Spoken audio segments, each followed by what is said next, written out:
ગુજરાતમાં આતંકી સંગઠન જૈશ એ મોહમ્મદનું નેટવર્ક કોણ ઊભું કરી રહ્યું હતું, આ લોકો કોણ હતા અને તેમના ઘરમાં શું સામગ્રી છુપાવેલી હતી, આ તમામ સવાલોના જવાબ શોધવા માટે ગુજરાત એટીએસ આજે ફરી પાલનપુરના ભાગળ ગામ પહોંચી હતી અને જ્યાં આતંકીઓને સાથે રાખીને ઘટનાનું રિકન્સ્ટ્રક્શન કરવામાં આવ્યું અને ઘરોમાંથી વાંધાજનક સામગ્રી પણ મળી આવી, જે જોઈને એટીએસ પણ ચોંકી ગઈ હતી. આવો વિગતે વાત કરીએ, શું છે સમગ્ર મામલો.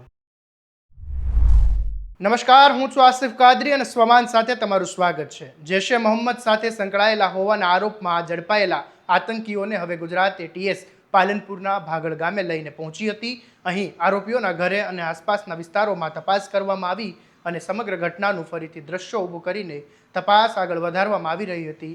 ઝડપાયેલા આરોપીઓમાંથી ભાગળ ગામના 2 સગા ભાઈ અને તેમના મામા સહિત અનેક લોકોના ઘરે એટીએસે તપાસ હાથ ધરી હતી. કલાકો સુધી ચાલેલી આ તપાસ દરમિયાન વાંધાજનક સાહિત્ય અને દસ્તાવેજો સાથે અન્ય સામગ્રી કબજે કરવામાં આવી હતી.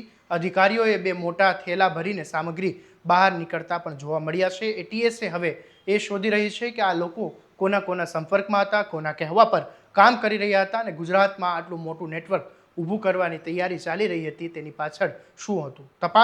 તપાસમાં હજુ પણ નવા તાર જોડાઈ રહ્યા છે. ઉલ્લેખનીય છે કે થોડા દિવસ પહેલાં ગુજરાત એટીએસે ગુજરાત અને મધ્યપ્રદેશમાંથી એક સાથે દરોડા પાડીને કુલ 8 આરોપીઓની ધરપકડ કરી હતી અને તપાસમાં સામે આવ્યું હતું કે આ લોકો પ્રતિબંધિત આતંકવાદી સંગઠન જૈશ એ મોહમ્મદ માટે ગુજરાતના લોકોને જોડવાનું કામ કરતા હતા.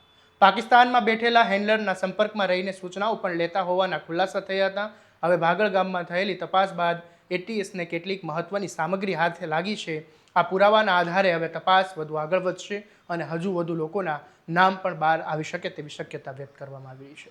હવે સૌની નજર એટીએસની તપાસ પર છે, કારણ કે સવાલ એ માત્ર 8 આરોપીઓનો નથી, સવાલ એ ગુજરાતને આતંકનું ઝાડું ફેલાવવાનો છે અને તેની પાછળ હજુ કોણ કોણ છે.